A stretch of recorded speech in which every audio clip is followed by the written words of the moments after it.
So I'm waiting. Okay, so yeah. For those who don't know me, I'm Iris Baron. I'm a technical advocate for runtimes on Z.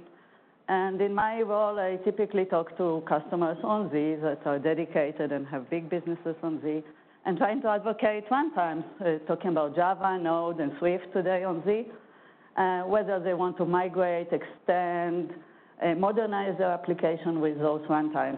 And now I'm switching hats, kind of, and I do the opposite. I'll talk to the runtimes team about the values of Z. So before I start, maybe I want to say thank you to Joanne that helped me to come up and prioritize all the highlights of the Z, and Shelley and Vijay that helped to shape up the form of the presentation that will appeal to you. So let's get started.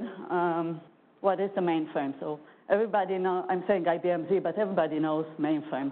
And IBM Z is actually the latest brand name of the mainframe. So that's what it is.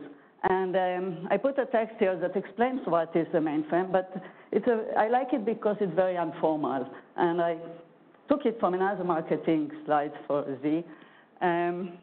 And let's see what it is. It's basically an integrated, highly scalable computer system, allowing many different types of workloads running simultaneously, sharing same information as needed with protection, very large amount of information, many users with security, without user experiencing any failure in service. So what does it mean altogether? Basically, we're talking about a huge server that can do the scalability. It can handle many types of workload, so many users. It can do it securely, with privacy, and with quality of service. And those are the three things we will talk during the presentation.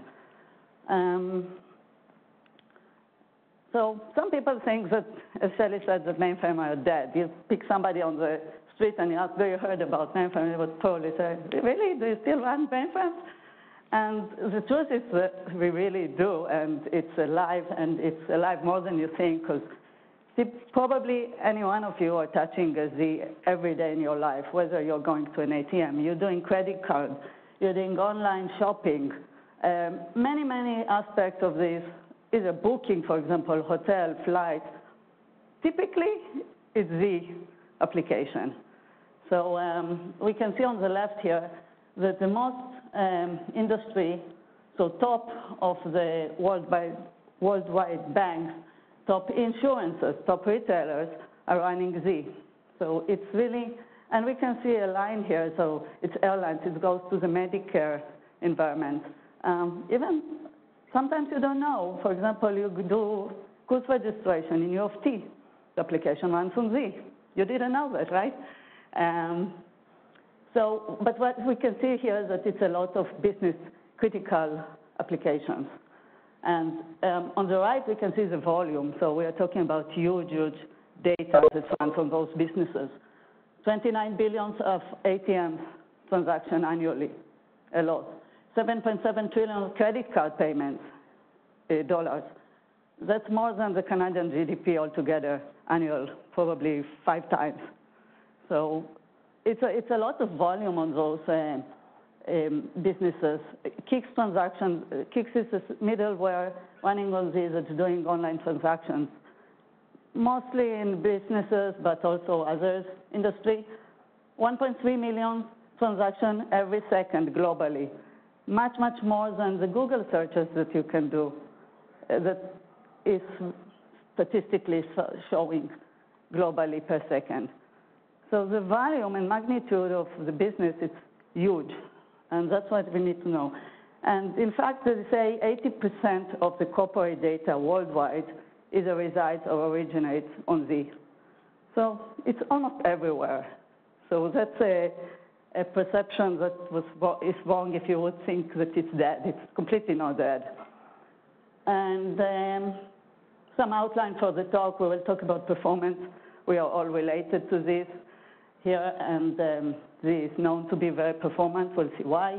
We'll talk about the cost benefits and the 3 key factors that I mentioned before: the quality of service, flexibility, scalability, and security. Okay, so let's start with performance. don't get scared here. I showed the latest 5 releases of the Z, so the last decade. And maybe we should start by seeing that every 2 or 3 years, there is a new release of the hardware. So it's alive. There are people, IBM invest in it a lot and becoming better and better with every release that's coming up. The latest one is at 14, already a year, more than a year now, available out there. And I showed underneath each one some of the features that came out with those releases. I didn't list all of them. There are many others. But I want to touch on the ones that we relate to. And one thing to notice is that some of the innovation, leading innovation technology in the industry came out from Z. For example, transaction memory in EC12, 2 releases ago.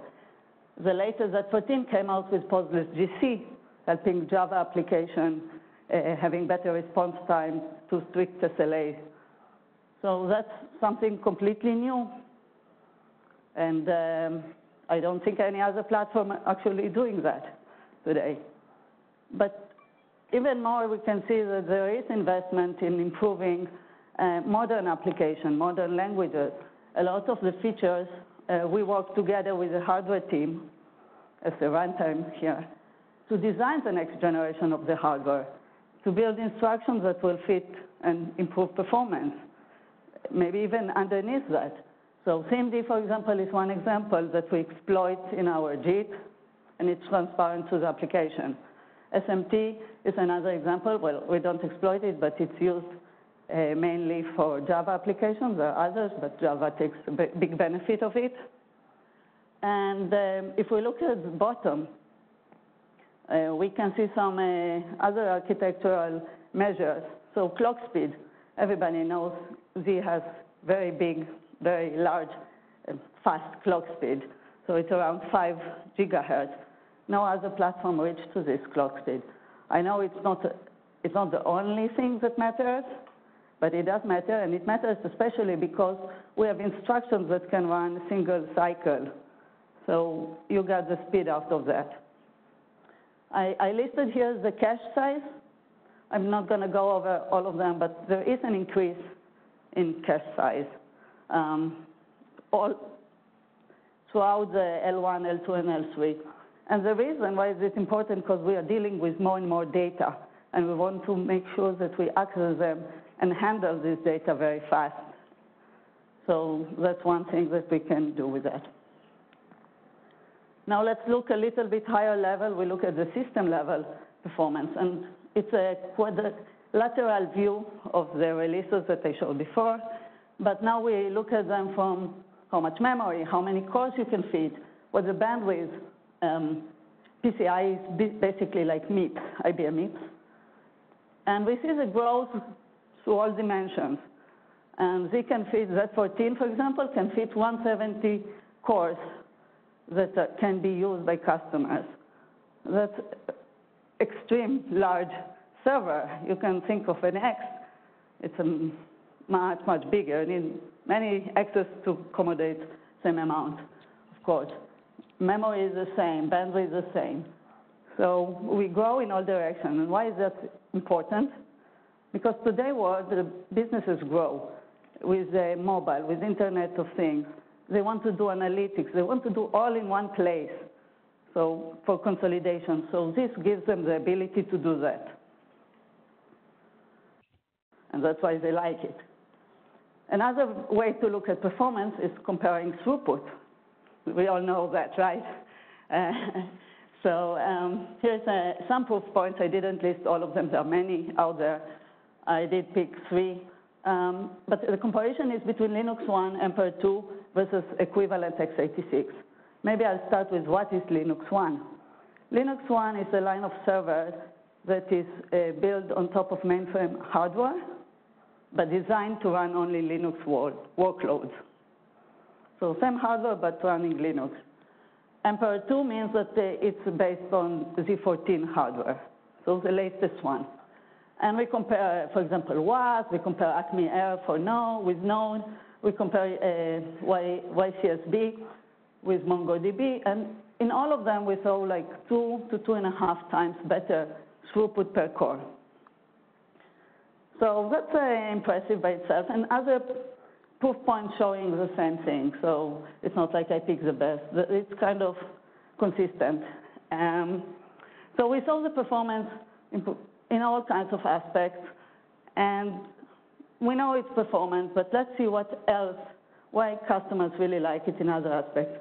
And before we do that, I do want to talk about cost, because I think many people have all kinds of ideas about the cost of Z and perception, and so let's talk about it. When enterprises are doing cost analysis and choosing the right platform, they need to take into account many factors. So one way to look at it and say only TCA. TCA is a total cost acquisition, so it's only hardware and software. But that's not enough. When they look at a solution, they look at the long term. They need to take into account labor. They need to take into account maintenance, upgrades, quality of service, scalability, disaster recovery, environment issue, how much space it takes, how much power it takes, a lot of other elements that it's not just hardware, and it's not just licensing for software. It's much more. And so IBM did this calculation and built a case study, and it looks on an application that it's basically WAS talking to DB2, and compares with the TCO for 3 years between Linux One Emperor 2 that I mentioned and x86 solution, on-premise and off-premise. And let's see what came up. So as I said, the case study is like looking at 12 instances, so they said they need 24 general VMs, but that's not important. What's important, so they did the equal comparison, and they break down the cost into 3 parts. Infrastructure, which is basically the cost of hardware, memory, OS, hypervisor, storage, those things. Middleware, which is the software and licensing, and labor on top. So what do we see? On the right, we have Linux One Emperor 2. If we look only on infrastructure, yes, it is expensive, much more than if you look on-premise. So you can hardly see the infrastructure here. It's there, but it's very, very small compared to the Z hardware cost for infrastructure. On public cloud, it's also a big jump, but that's probably because it's proprietary, and also the ability to grow and agility, probably that accumulates for the price. In terms of middleware, we see that on X it's much more expensive than the licensing on Linux One. We're looking at less cores to do the same work on Linux One, so that might be a reason. Labor is kind of the same. So yes, infrastructure is high, but overall, when we looked at 3 years calculation, we see that the solution on Z is actually the cheapest. So by far, it's not like a little bit, by far, it's like 46% less than on-premise with X and 57% less than on the cloud solution. So that's something to take into account too, right, when we do the calculation. Another very compelling number to remember about cost is 6846 rule. So this came out from customers, right, which says, not one, but many, that out of all the workloads that they have, 68% runs on Z. But the cost out of all the IT costs, only 6% goes towards this. So that's really impressive, and it's a big motivator for the Z. So what we take out of here, yes, infrastructure is expensive, but you pay for premium hardware that has very high capabilities, and we'll see what else it can do, very performant. And on top of it, you get a very good story for the cost benefit in general. So now let's remember the 3 key points that I mentioned at the beginning about what is a mainframe. Let's see how they play and why customers like that. So we'll start with flexibility and scalability. And here's another beautiful picture, very colorful, right? So what I want to first say that on Z you can have two levels of virtualization. So if we looked on the picture, the first row is the CPs, the cores themselves. On top of it, you have the first level of virtualization, which is called logical partition. So remember, we have tons of cores, and now we have the option to partition it and virtualize it. So there is a lot of control and configurable with the LPAR. So each one of LPAR is basically kind of a full system by itself. It has dedicated memory, but other resources can be either shared or not, and do some load balancing, etc. If one LPAR comes down, nothing happens to the other LPARs. So those are the first level, and it's important to say that LPARs has EAL 5+ certificate, evaluation assurance level. What does it mean? It's a standard that measures security, 5 being very high, like other smart cards maybe. Other OSs and VMs are typically less with EAL 4. And what it means basically is that with EAL 5, the isolation of work is equivalent to putting the work on completely different systems. So you can guarantee the privacy and security of the applications that run on LPAR, not to have anything to do with something that runs on a different LPAR. So that's very important, because that gives us the capability to run many types of application in parallel with many users, right? Without compromising the security. You think a bank application, you're thinking medical stuff. Moreover, you can do a lot of things with it. You can do development and production on the same system without compromising themselves. So that's a big part of the flexibility. As I said, there is another level of virtualization. On top of the LPAR, you can put either the legacy ZVM or KVM and run different OSs. And you can scale very large. You can get to thousands of virtual Linux guests, for example. Z13, I remember, said 8,000, probably Z14 is more. 2 million Docker containers is Z14. That's an enormous number. So, and you can scale horizontally, you can scale vertically, you can virtualize a lot. And this picture kind of shows all kinds of configurations you can have. So that's about this side of scalability. But there is another aspect of it. So I said there is a lot of cores, but people buy them and they can actually activate only some of them, and keeping the rest inactive in case there is a peak in demand. So if you think about the sales cycle, it's not flat, right? The demand is not flat. There are jumps and peaks, seasonal, or for example, Cyber Monday, Singles Day in China. So those need extra capacity now to handle all the demand that comes in. And then there is a concept of on-demand. So automatically, without any interruption for the application, it kicks in the inactive cores, basically. Moreover, there are some cores that are spare. And if there is a failure, automatically, again, it's all a matter of without any disruption for the application level, it will kick off on the spare core.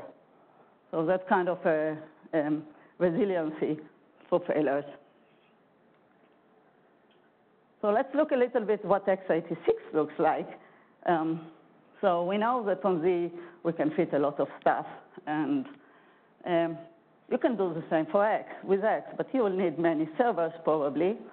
You will have an hypervisor, you will have several guests on top of them, and they will talk with network. Doable, yes, but it's a very rigid solution. So you have to define ahead of time, number of cores, number of I/O, memory, everything. Not like we talked before, there is no concept of on-demand so much. No partition. Definitely not the security of isolation. So if you want isolation, put it on another machine, right? It's less, there's no spare core, so it's less reliable. You can put them and you manage them, but it's not so out of the box like on Z. Utilization, if you want to plan for peak demand, you need to reduce your utilization, right, to have capacity there.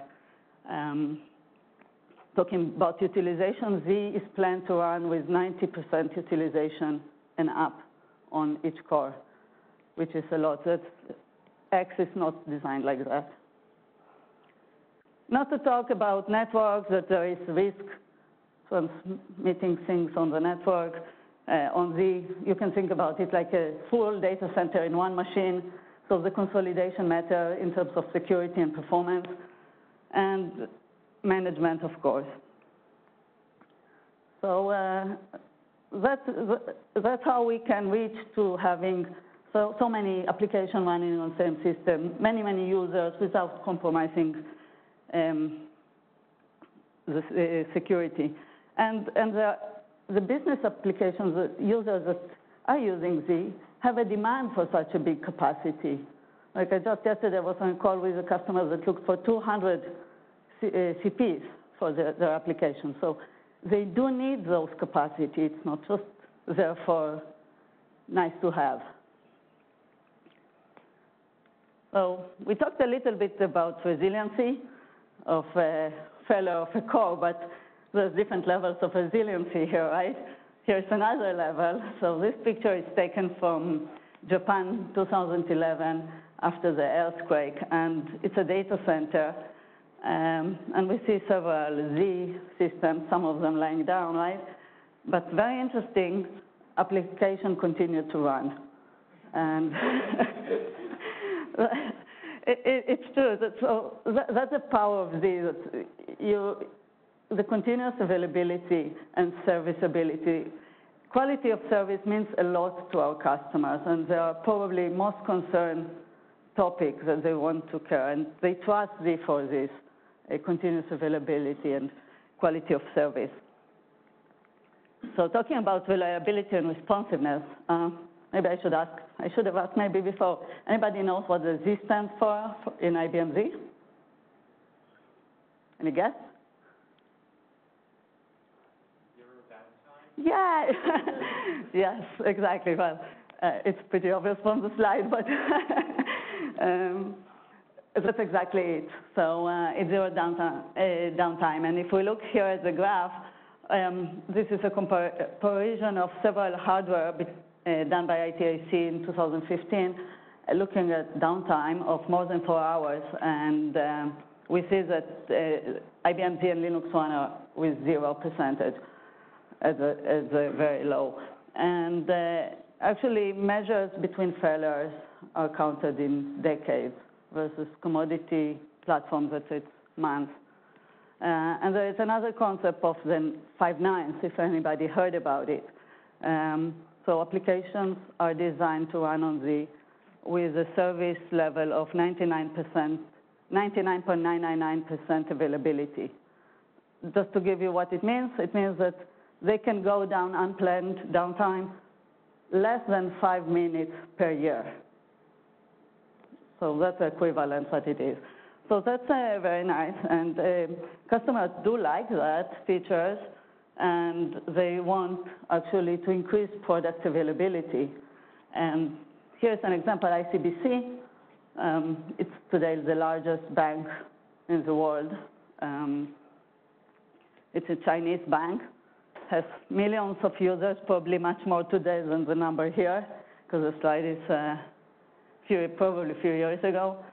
And they wanted to increase the product availability, production availability, and they have 2 data centers, one Beijing, one Shanghai, so distance is big. They connected between those 2 with the technology provided by IBM Z, and it allows them to do sharing data, load balancing. But maybe what's more important, it's a disaster recovery. So if one data center completely goes down, everything will automatically move to the other one and continues to run without any interruption in service in application. And this technology of continuous availability is something very important for customers, because you think about businesses, think about all those big enterprises that every downtime counts for them, because it's either lost money, lost opportunity, lost customers, because customers will not trust them anymore. And so they do care a lot about this availability. And the solution comes from the level of data center, having two servers, one next to each other. It can go regional. So, for example, a bank sitting in Toronto might have another data center in Mississauga just in case for disaster recovery, balancing, kinds of things. It can go to further distance, like we saw in Shanghai and Beijing with ICBC. And it can go up to multi-sites, up to 32 servers in a cluster that can all back up and guarantee the full continuous availability of applications. And I know customers are using that features and building the full map of clustering. So done with quality of service, and let's go to the last topic here about security. And the order that I put them here, it doesn't mean that one is more important than the other. They're all equally important from customer perspective. And the order is just because I put them in this order. So that's it.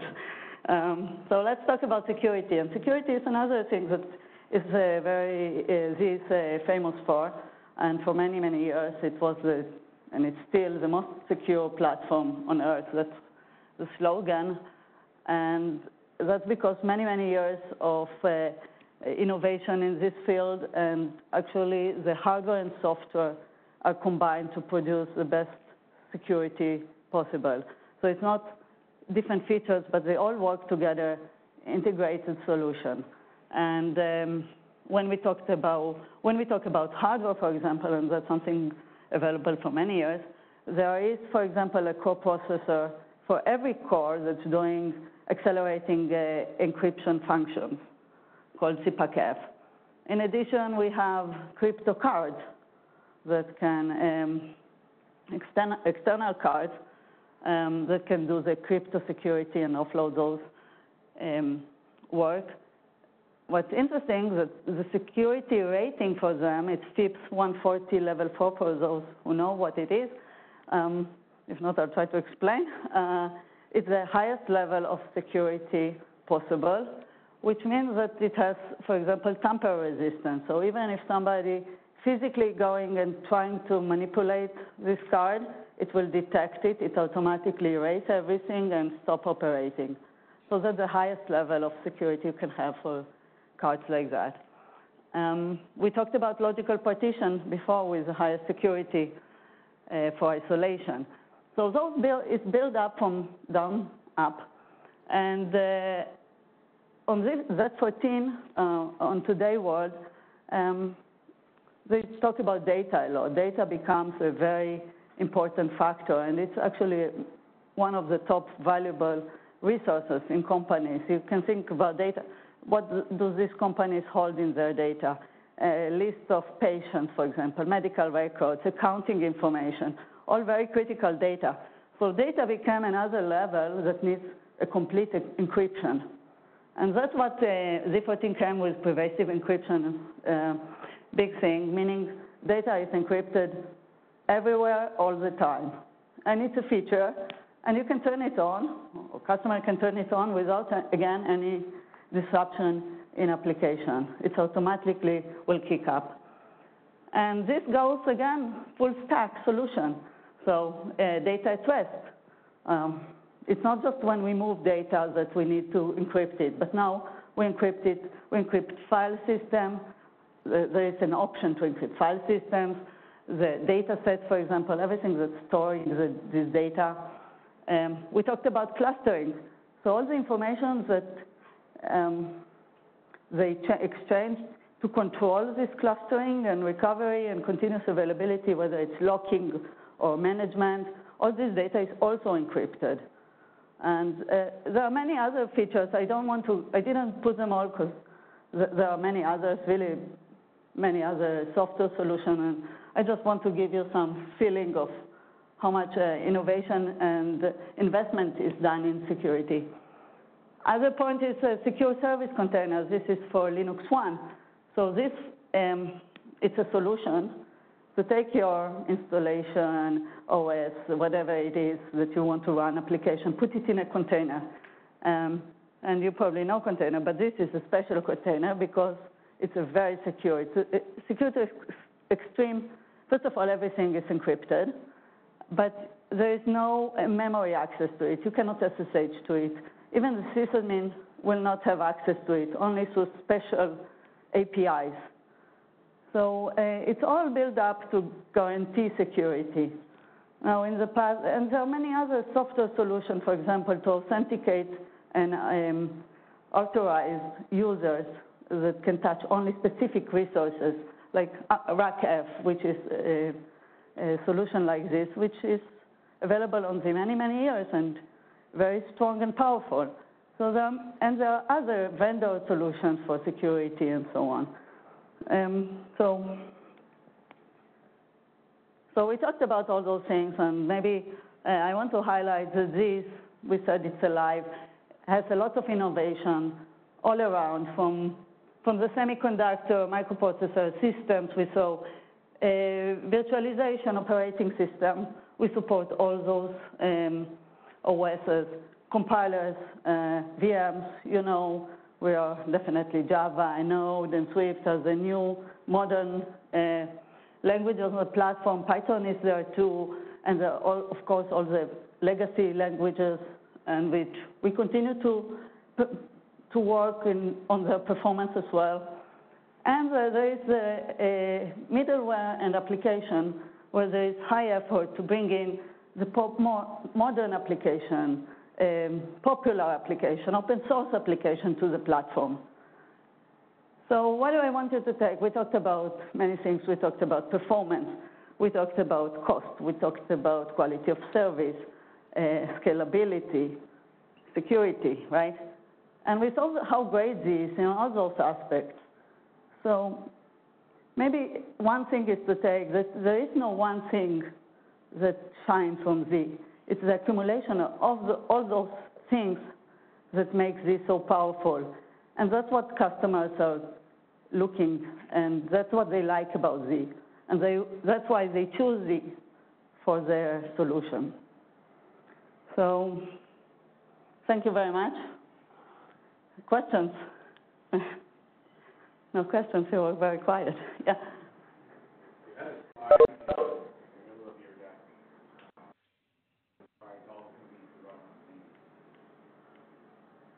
Oh, back.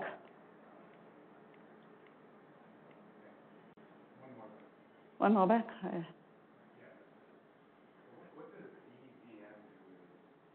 I noticed that you can run ZOS and Linux on ZVM. Right. It's a hypervisor. It's another level. Oh, so the question is what ZVM is in the picture. So we can run ZOS on top of it, and we can run Linux on top of it. It's another level of hypervisor and separation, legacy kind of. This is all one machine, right? Yes, yes, it's all on one. You can have all this in one machine, yeah. So that's ages ago when they want to run Linux, and they want to be able to scale those as well. So that was the solution then. Before Linux One, before.